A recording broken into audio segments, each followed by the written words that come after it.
Welcome to Geek Nerd Tech on Black Hollywood Live. Today we'll talk about Google's continued dominance, and we have a guest in the studio, Mr. Ben Patterson. Let's go. How you doing?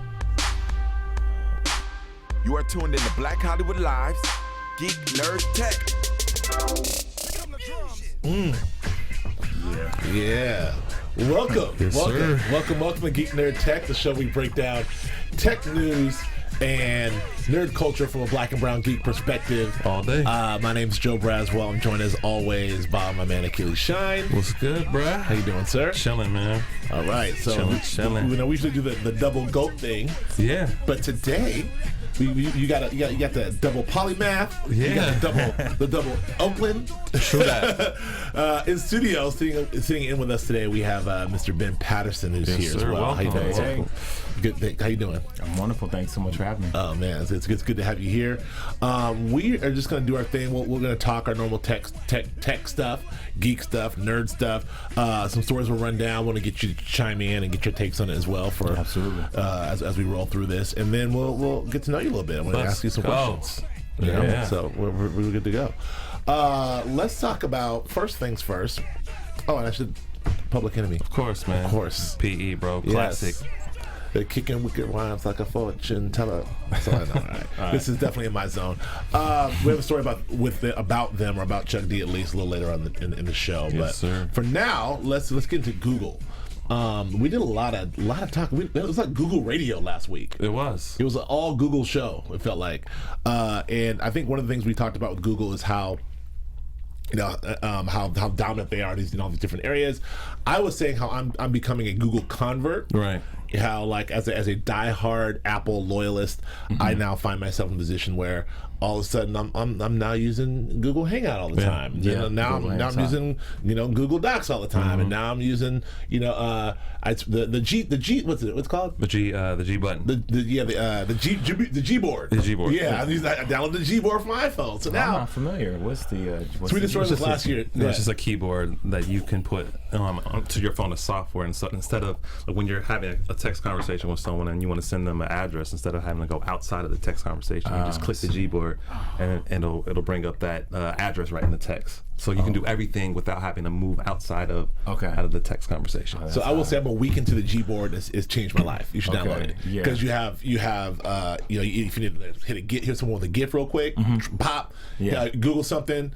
It's right there in the text. Send messages, go back and forth. It's Google integrated into your iOS keyboard. Okay. So anyway, I digress. But now Google had some big announcements, and they're really they're trying to dominate outside of your mobile devices and outside of your computers and laptops. Right. They launched Google Home, Yeah. Google Assistant, and a lot of other Google things. Apple's really coming out strong. So what happened is they came out and sort of saying that Google is, as a company and as Alphabet as a company, wants to take what they've built in search and take it and have it help you in your entire life in your home. Absolutely. So they've launched some things.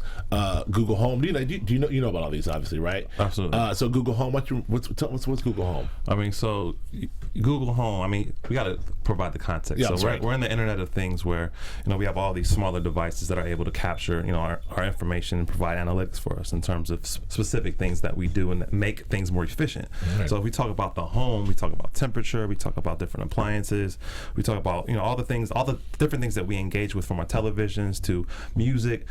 So Google Home is very similar to what Amazon has created in terms of Echo, where you have this kind of AI device that is able to communicate with you and have personality. So you ask the device questions, you tell the device commands, and it's able to provide the information for you and actually turn things on or off in your home. So Google has made their own version of that.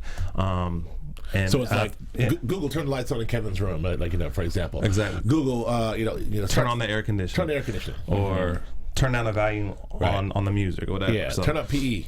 Or just even start the washer. Even basic questions that you might have in terms of if you're watching a television program and you see an actor that you want to look up. Hey, let me get the biography on this guy. Yeah, who's this Ben Patterson? Exactly. Right. Is he really from Oakland? Wow.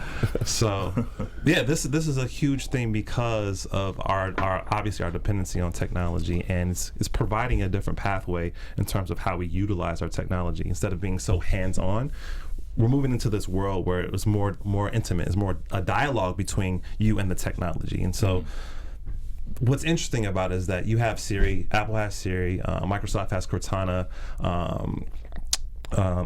Amazon has Echo, and they all have a different personality built into it. So I'm interested to see what Google does in terms of how they're building the artificial intelligence, how it's going to sound, like what kind of attitude it's going to have, like what the personality is, because that's kind of like how that's what they're trying to perfect with this technology to make it more human-like and how we engage with it. So. And I want to get your takes on these too, but one of the things that's interesting to me to that point is, Google seem to have gone out of its way to not personify their technology, their AI into a person. Obviously Apple has Siri, right? And Cortana is the other one, like you mentioned.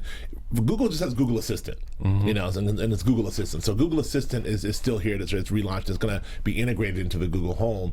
I mean, do you think they need to have Googie or some dude? It'll definitely have a personality. But as a name, you mean like a person? I don't know if they're going to do that. Most of Google stuff is Google something. So I think that this device that they're creating is kind of very similar to what we saw in the movie Her, where you're able, and that's the thing about it. This device is always on. It's always listening. It's always capturing information, and that's what Google does. They want to get as much information on you to be able to sell you different things, sell ads to you. And so this is a device that's running 24/7 and listening and recording everything that you're saying and getting all your preferences and interests and tastes. Right. And so. Yeah. Ben, what do you think of this? This is scary, man. I don't know if you saw Her.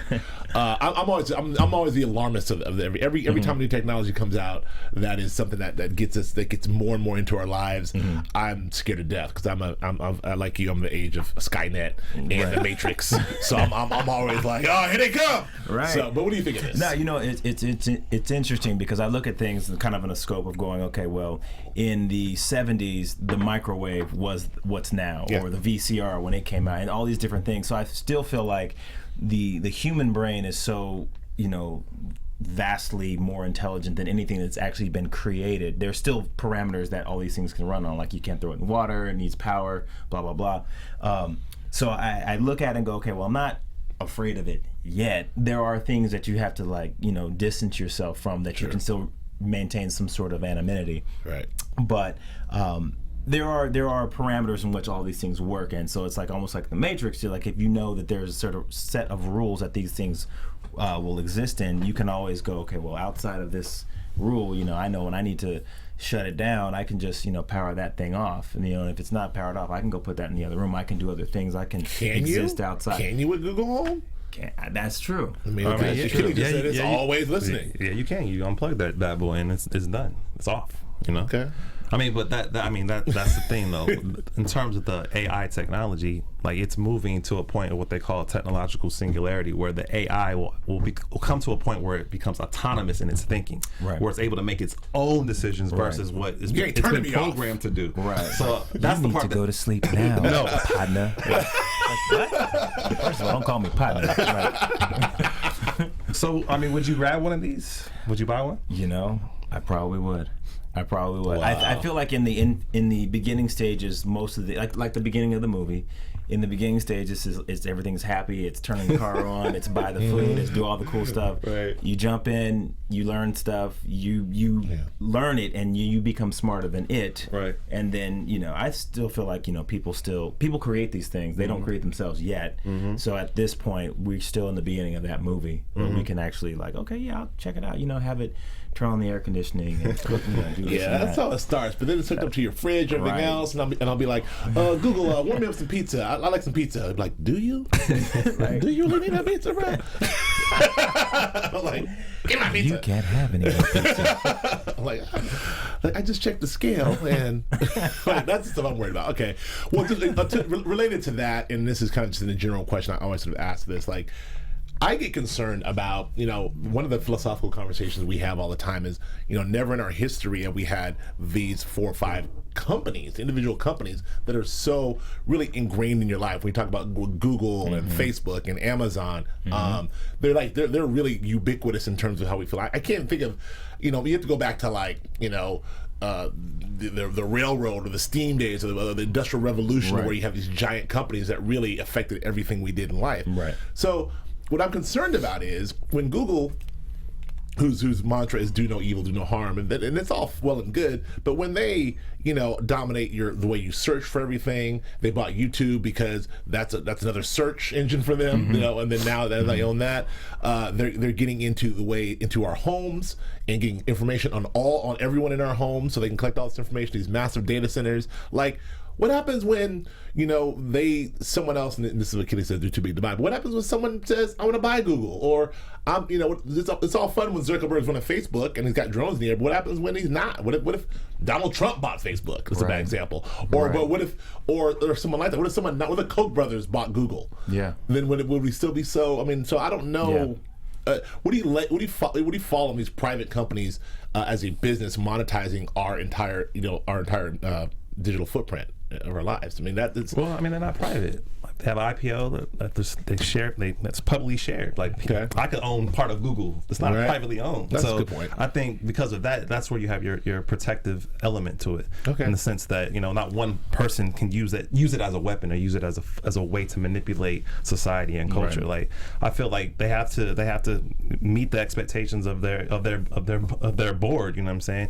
And their shareholders. So I think for that, and also, you're gonna have the government kind of like putting certain parameters around what they can and can't do, and that's always been the case with companies that get too big. So, if you say so, bro. It's almost like how AT&T became, the one big monopoly, and so this doesn't concern you either. Are you cool? Yeah, I'm good. We can move on. I'll be the only alarmist.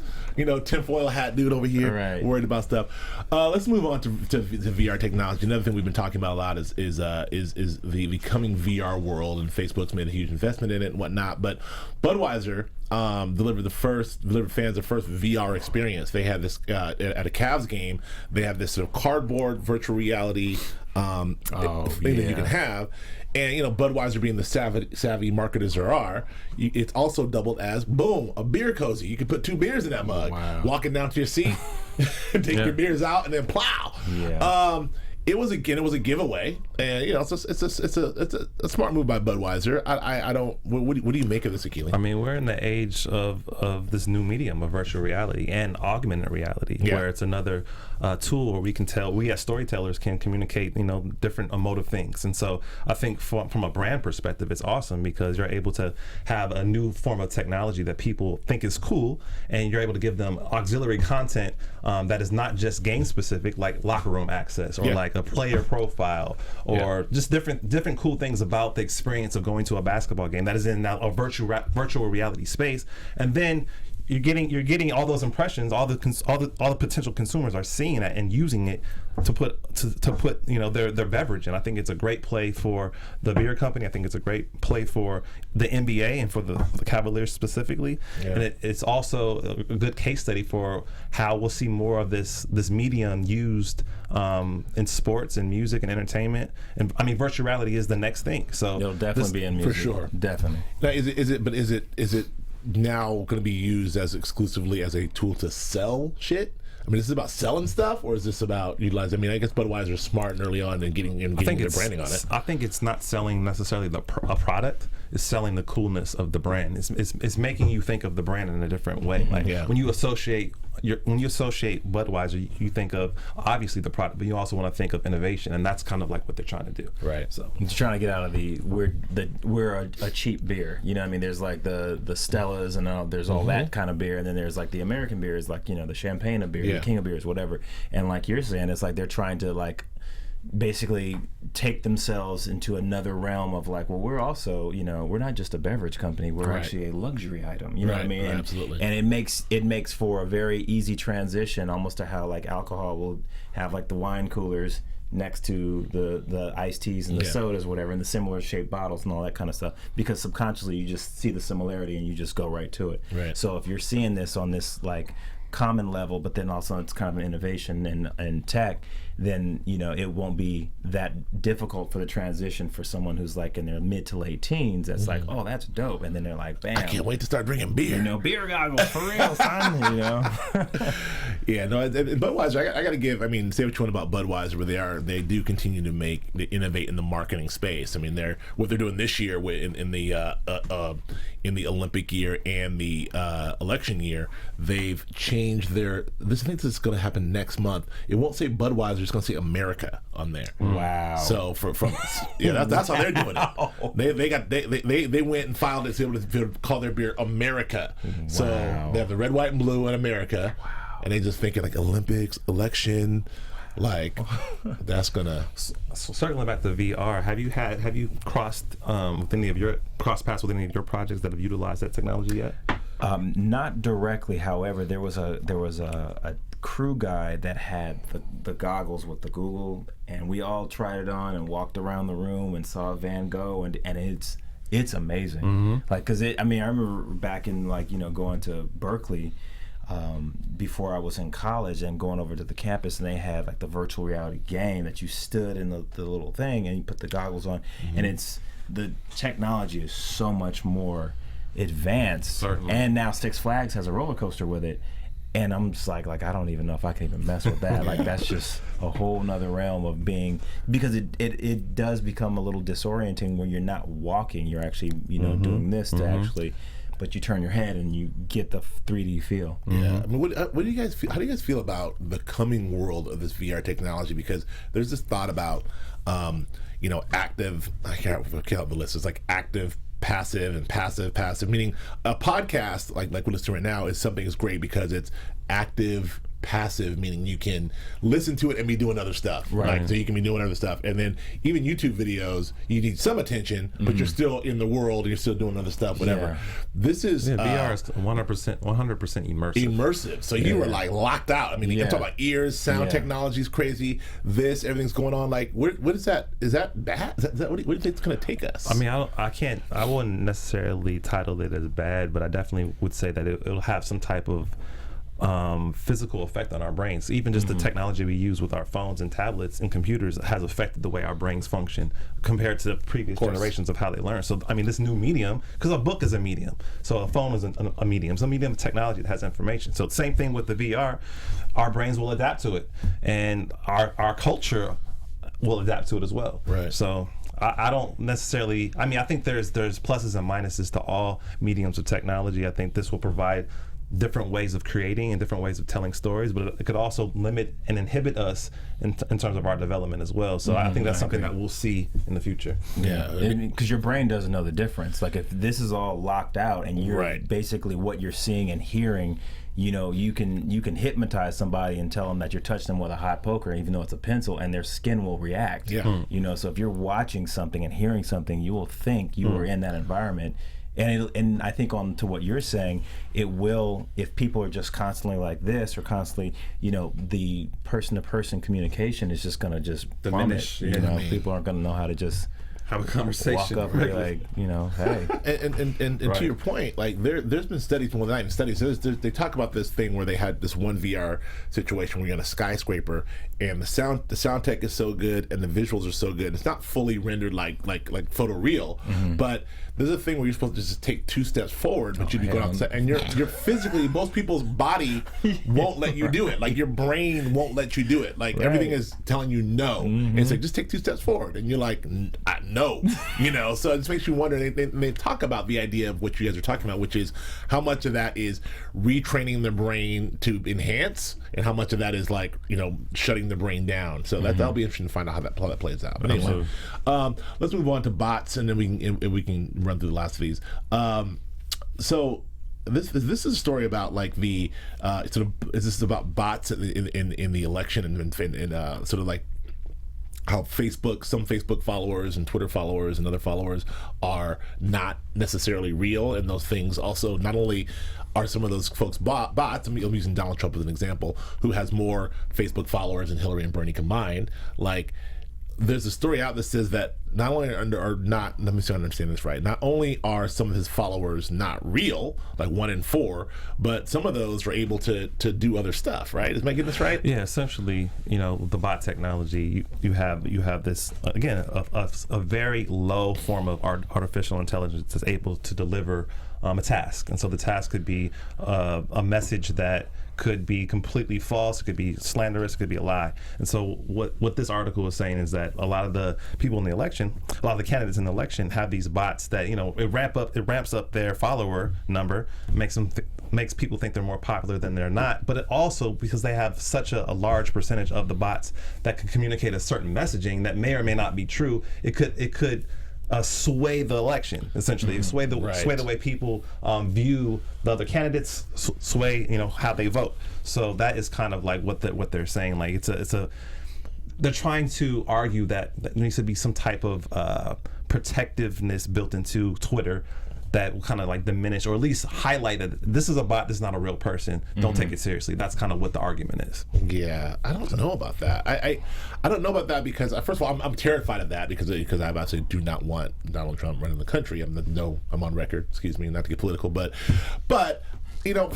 how is this any different from advertising from billboards back in the day? How's it different from Kennedy and Nixon, having that first debate on TV and people seeing Nixon sweating and being like, that's the argument. It's not any different than anything else that's happened in an election year. You have the super PACs and lobbyists that are able to pay for different advertisements that are slanderous and lies. Yeah. Same thing with what's happening on Twitter with the bots. Right. Just a different form. Do you have any thoughts or opinions on on how this technology is affecting this election, how certain candidates are able to do the things? Do you think there should be limits on that stuff? Do you think it should be up to the candidate's responsibility to be savvy? It's definitely going to be up to the candidates, but similar to what he was saying, it's this the same thing from the past, just done in a more shiny, clever way. You know what I mean? So people, it's like subliminal advertising, how that became illegal, and then it's the billboards, it's the associations, it's all these different things, and now it's like, okay, well, I have 1.6 million, well, I have 1 billion, and then have Beyonce and Rihanna run, because they've got millions as well.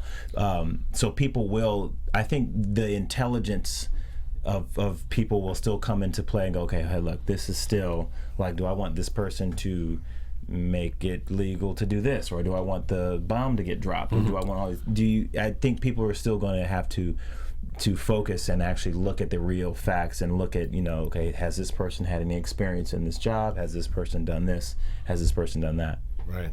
It's really interesting to see. I guess it's not the technology or the advertisers or the candidates' responsibility to.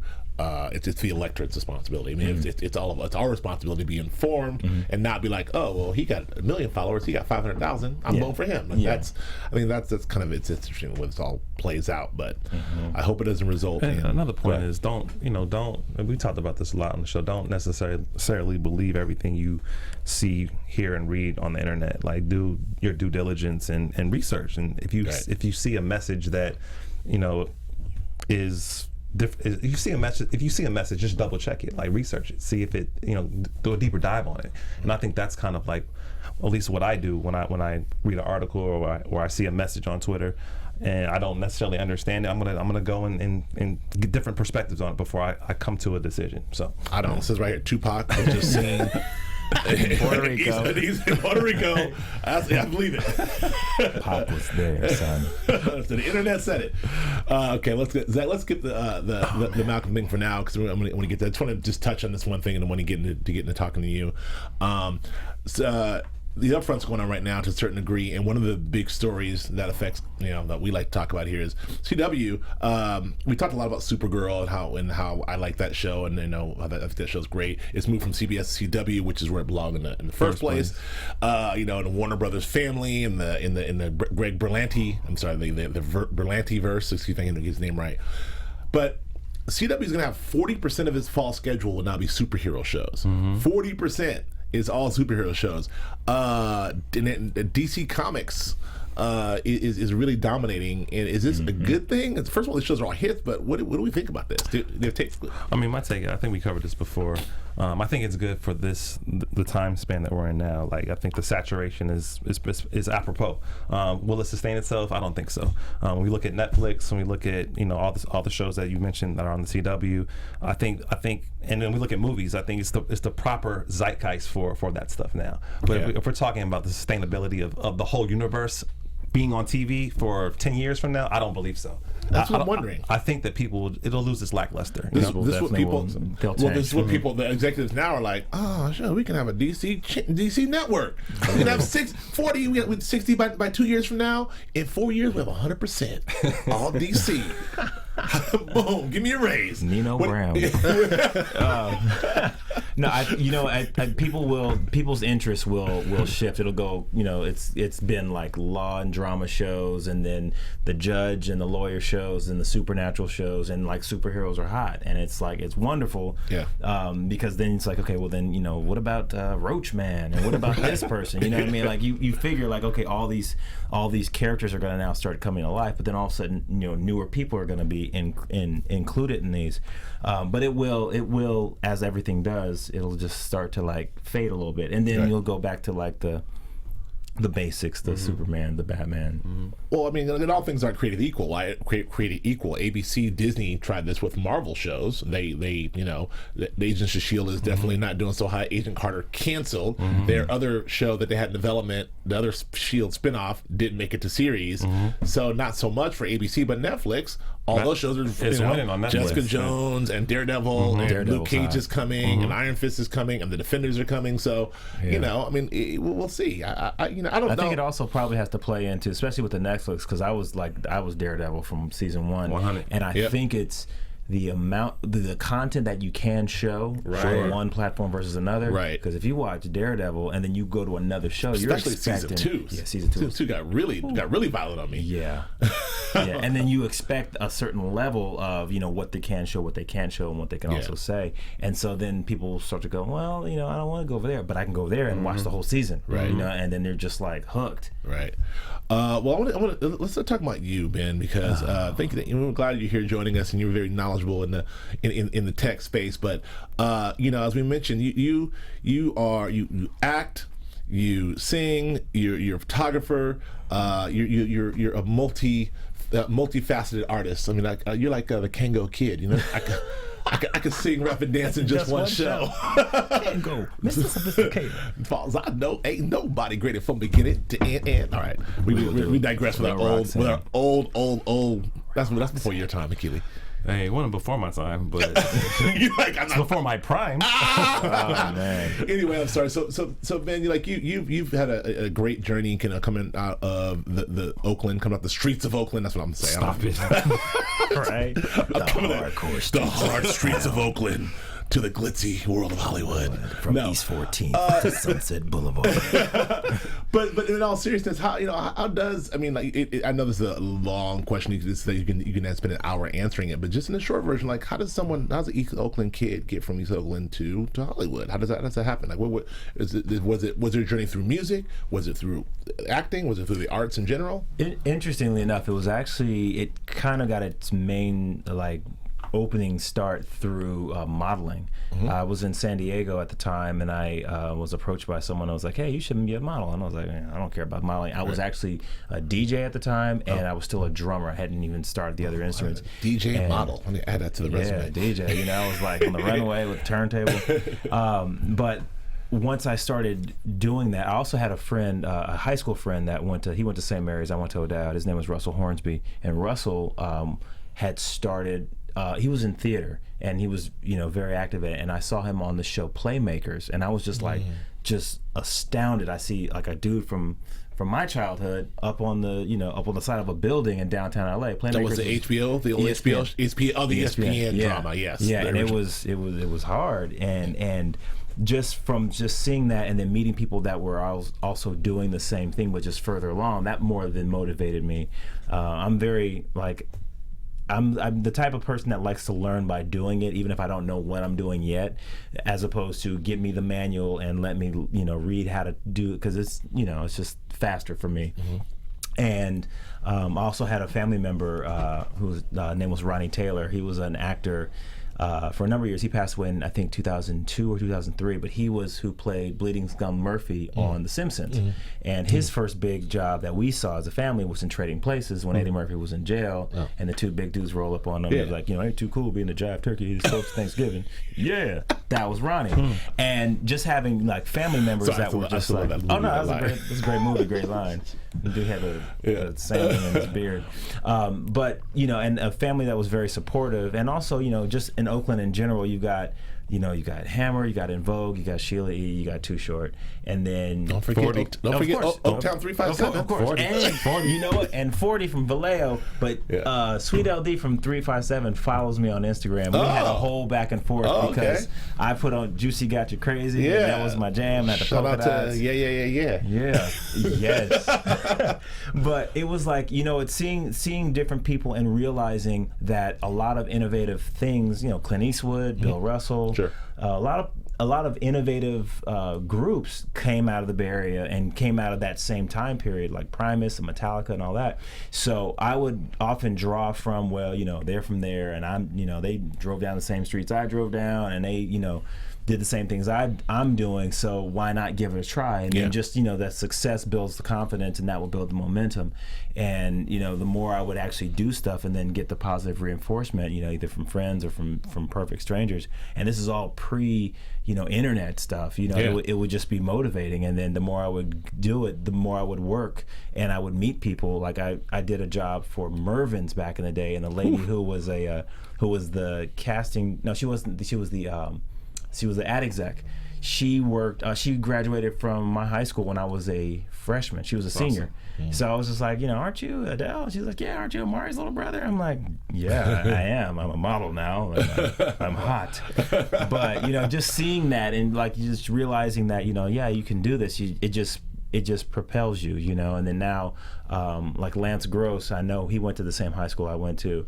And a few other people, I just, every now and then I'll get on IMDb and I'll just know, they're from Oakland, they're from Vallejo, they're from Berkeley. Right. How did you pivot your modeling career into your acting career?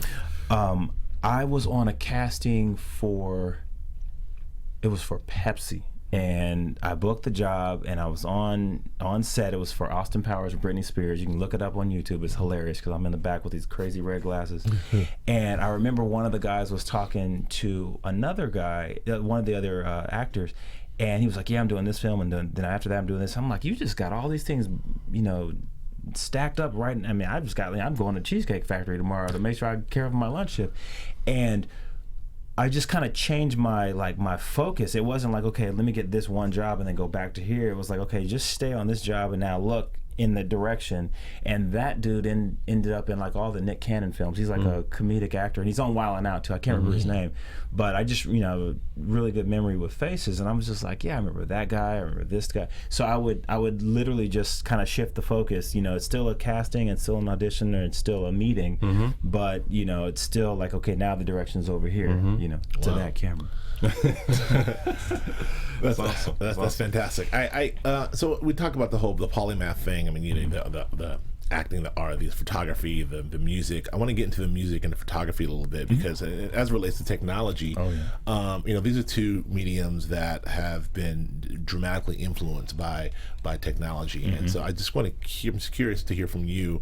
So what talk about a little bit about your tools, in each, and also how that's changed, or how that's changed over the years, and how it helps or hurts your art. Well, I can say as it specifically speaks to photography, I'm a photographer because of digital photography. So my mother and father both shot film, and my dad had a Mamiya. My mother shot with a Nikon F100, and they would develop the pictures.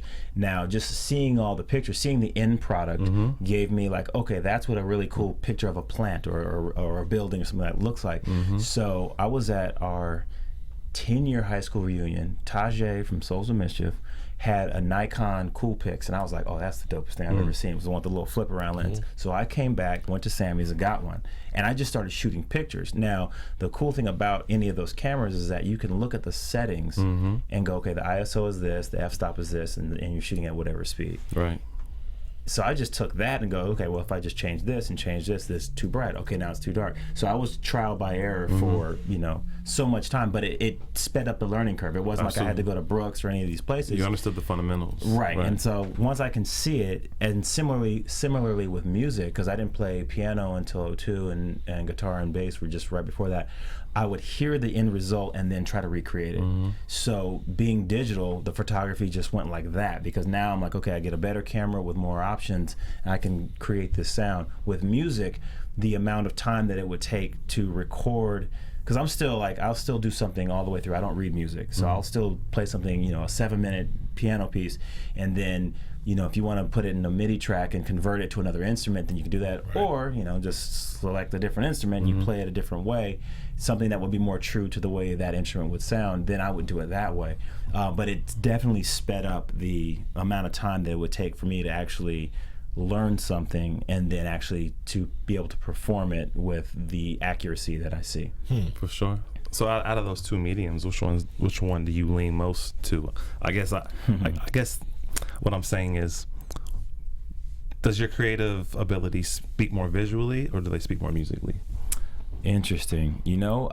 I want to say, honestly, it's almost like whatever's in front of me. And like I can get inspiration from, like if I'm driving, I was driving here earlier, and there was a skateboarder that was right by the car wash and he just kept going up on the wall. And I was like, yeah, that's dope. And then just thinking about that, I just kind of was like bobbing my head and I was kind of humming a bass line. And then I was like, okay, that could be a song. And then nothing to do with the skateboarder, but it was just the fact that something was happening that was kind of creatively inspiring. The difference though being, because to me it's like acting and music are very, very, very similar. The photography side, then now I'm the creator and I'm the like kind of the dictator of the vision. When it's music, or if it's a script or something like that, then I'm actually just interpreting something that's already been given to me. Gotcha. Wow. That's I just for both of you really quickly to that point, because I know, Keely, you're both those things too, musician and photographer and actor and all those things. I just what do you prefer? Is this whole thing analog versus digital and how things look? That same thing applies to music as it does to film. You guys both seem like you came up in the digital age, but like, what do you prefer, like aesthetically, or just I don't know, just quickly. I would say, preference-wise, I like the tools that we have today because of the efficiency that you alluded to, and also just the ability to experiment and make mistakes, and it's not as consequential versus in the analog age. Like if you're recording music, recording on tape, you got to make sure you rehearse that bad boy before you hop in the booth. Right. Versus now, you hop in the booth and you can do 100 million takes, and it's just electricity. So I think both of those have pluses and minuses, because I like from the analog age the ability to be able to perfect something before you actually communicate it, but I think that could be limiting in the exploration process that we have now. So I feel with the tools that we have today, it gives me the ability to just experiment, and out of that experimentation, I come with a new voicing, I come with a new expression, and then I can tweak that, and then and then package that into something. And so I like that process because it's way faster, and I can get an end result faster. So I don't know about you, but I think there's two interesting points I always think about, similar to what your point is. I like the fact that you can do something and have the wherewithal to go, okay, I want to manipulate this piece of it, and that's great, and I'll cut that out. Whereas with tape, you didn't have that. Right. But it's also funny that, in the, let's just say like the 60s, 70s, 80s, listen like Jimi Hendrix, The Doors, or The Who, or like Janis Joplin or James Brown stuff, you'll hear how certain things were recorded hard right, hard left, and then the best that they had was how it sounded, and then technology got better, things were cleaner sounding, and like listen to Thriller, Purple Rain, The Art of Noise, you listen to that kind of stuff, and then it gets really good, and then all of a sudden the best technology gets it to sound like it used to. Like there's an app that makes it look like you're watching a VCR, and there's all these different things, and I'm like, it's funny how it's so good to make it look like it's bad, to make it look like it's, but I think in the end, like if you go to a symphony or you go to an opera, or you go to a really well I guess a well done sound arena like maybe the Staples Center or something like that, and you hear really good sound, I think good sound still wins, right? You know, because you don't want to have like that record crackle sound all the time. People put it on their thing, and I'm like, okay, that's cute, but it's not really a vinyl, you know. Right. I say to the average person, they're not gonna. I don't think they'll be able to tell the difference. Like we had the conversation between films, things that are shot in film and celluloid versus a digital captured image. Like the average person can tell the difference. So I think for the creative, for the person that's actually making that, they can see the nuances, and I think there is value in the older stuff. There's a certain warmth and soulness to it, but I mean, it's a give and take. It's a give and take. And my take on, I want to ask you about Greenleaf in a second, but my take on that is, look, like we've always said, it's really about the artist. Whatever's coming from you, whatever tools are in front of you, you're able to use to be able to get your art out. It doesn't really matter. So if that tool is an analog, old tube driven, the recording device, that's one thing. If it's a digital device, if you're in a dark room developing your stuff or whatever it is, or your digital, it's really about whatever you use. It's more about expressing yourself and what tools you use. I think the tools don't matter. I think so the expression and the end result matter. Yeah. So the tools are just the way to get from here, what's in here, to out to the world. So that's my take, and I think we all probably feel the same way. I want to ask you. So you've we talk about the music, but you've been successful as an actor. Like even you're working. A lot of stuff is working, and most recently you have this show called Greenleaf. I think this project. Can you tell us about Greenleaf real quick? Yes, absolutely. Greenleaf is the new scripted drama on the Oprah Winfrey Network. Stars Keith David, Lynn Whitfield, Meryl Dandridge, a whole bunch of other people, including myself. Obviously, Oprah Winfrey is in it, and it's a family drama set against the backdrop of a church a mega church in the South, in Memphis, right? And yes, and Keith plays the bishop, and Lynn is the wife, and there's the power struggle between father and son. There's the daughter who's played Meryl Dandridge plays Grace Greenleaf, who's coming home because her sister has passed away, and they're trying to get closure on that, but also address a lot of things that were happening in the family.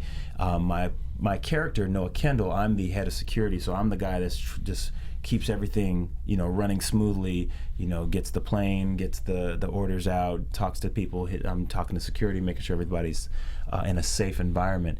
And it's gonna be an epic ride. I think it was very well written. I think the acting is amazing, and just the cast alone is just impressive. Wow, and tell me, I've got this is the obligatory question. I'm gonna get out of the way right now. What's it like working with Oprah Winfrey? Oprah Winfrey's amazing. Okay, I just said it. That's good. No, she's actually it's almost disarmingly calm because she's so personable, and she does. I don't know how much research on everybody, but she knows who you are she is the Google of the show. She knows who you are. She talks to you. She's very, she's just very embracing. It's like she's on the show interviewing, but she's actually just being her own self.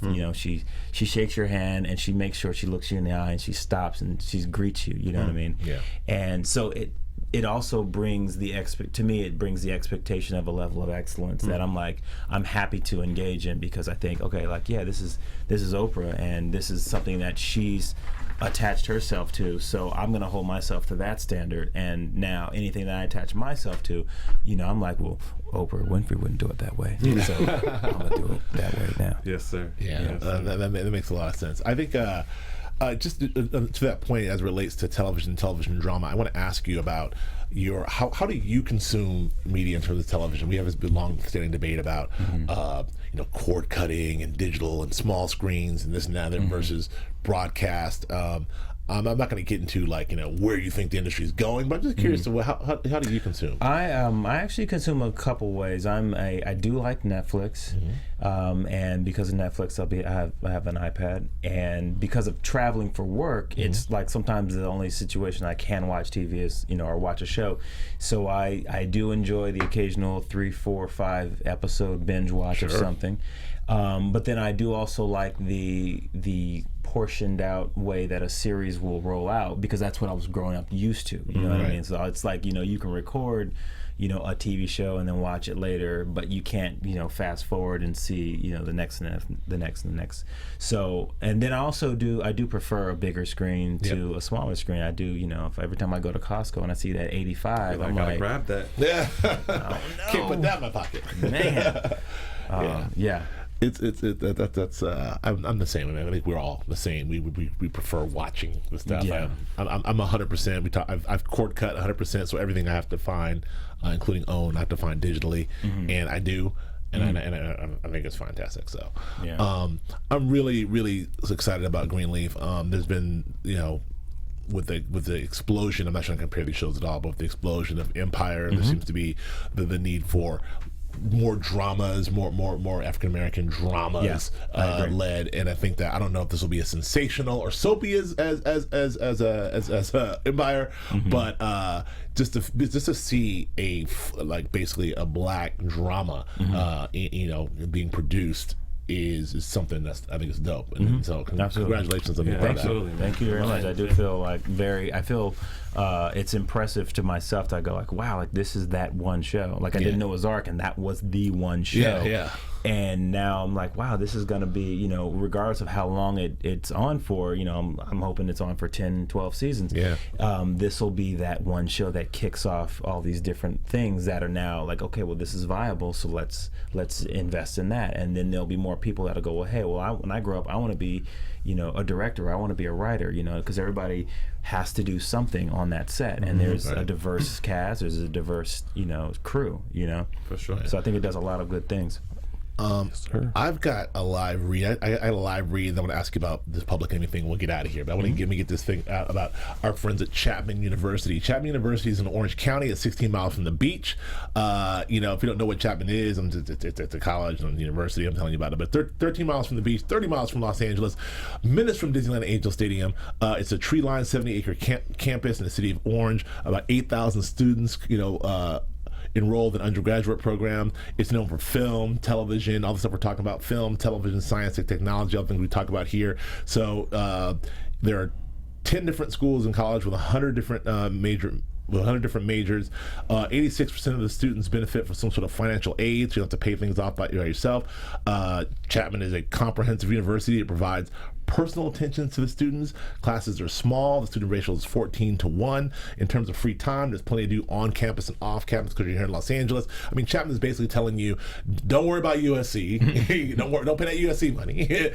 Come to us. And I think Chapman is a wonderful alternative. I have a ton of friends from the arts that go to Chapman, that teach at Chapman.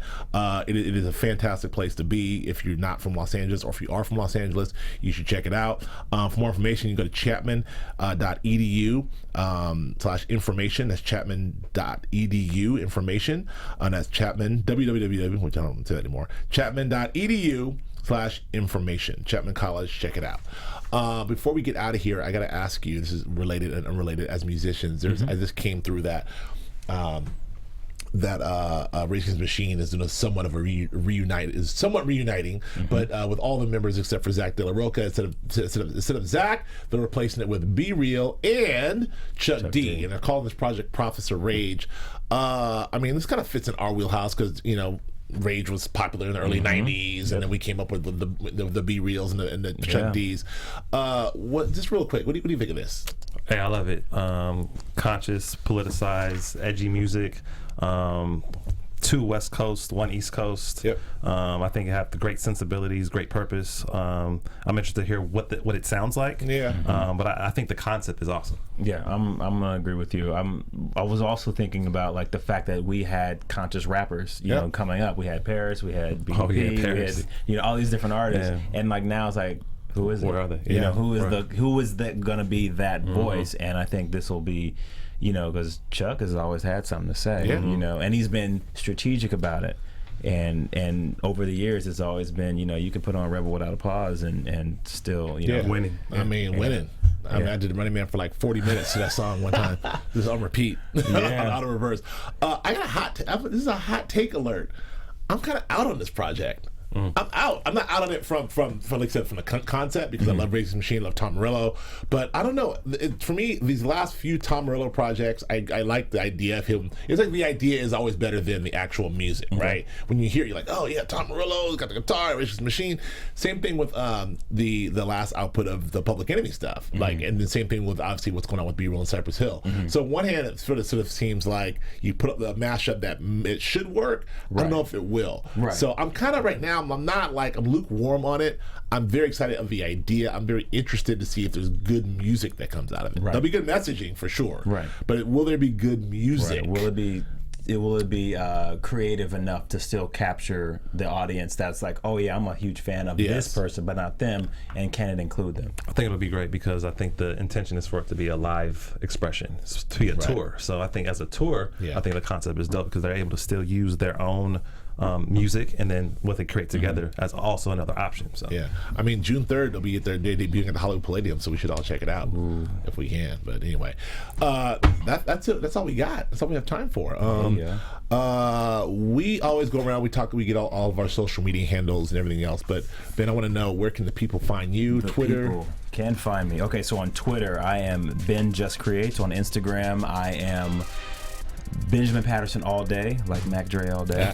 My photography is at Photo519, and everything else is under Benjamin Patterson. Fantastic. We'll look for Greenleaf on the OWN network, June 21st and 22nd. Oh, okay. They're doing episode 1 and then 2 and 3. Oh, yeah, they're doing a 3 hours. It's a binge. It's so one episode, the first night, and then the second night they'll do the 2 and 3, and then the following week it'll be every week for an hour. Akili Shine, you can find me on Instagram at Akili Shine, AKILISHINE. Just want to say much respect and congratulations to you and your music, very much. photographic and filmic endeavors. You can find me at Joe K. Braswell on Twitter and Instagram, on Snapchat at Joe Braz, I believe it is. And Ben, I agree, echo what Akili said. It's a pleasure having you. Pleasure having a contemporary, in all forms. Much success to you. Hopefully have you back whenever you want to come. Oh, absolutely. We got Voltron to talk about. All right. Thanks for joining us, guys. We'll see you later. From executives Keven Undergaro, Dario Kristen, Tiana Hobson, and the entire BHL staff, we would like to thank you for supporting Black Hollywood Live, the first online broadcast network dedicated to African American entertainment. For questions and comments, contact us. info@blackhollywoodlive.com. Like us on Facebook, tweet us, or Instagram us at BHL Online. And I am the official voice of Black Hollywood Live, Scipio. Instagram me at KingXOBay. Thanks for tuning in. Hollywood Redefined. The views expressed here are those of the host only and do not necessarily reflect the views of BHL or its owners or principals.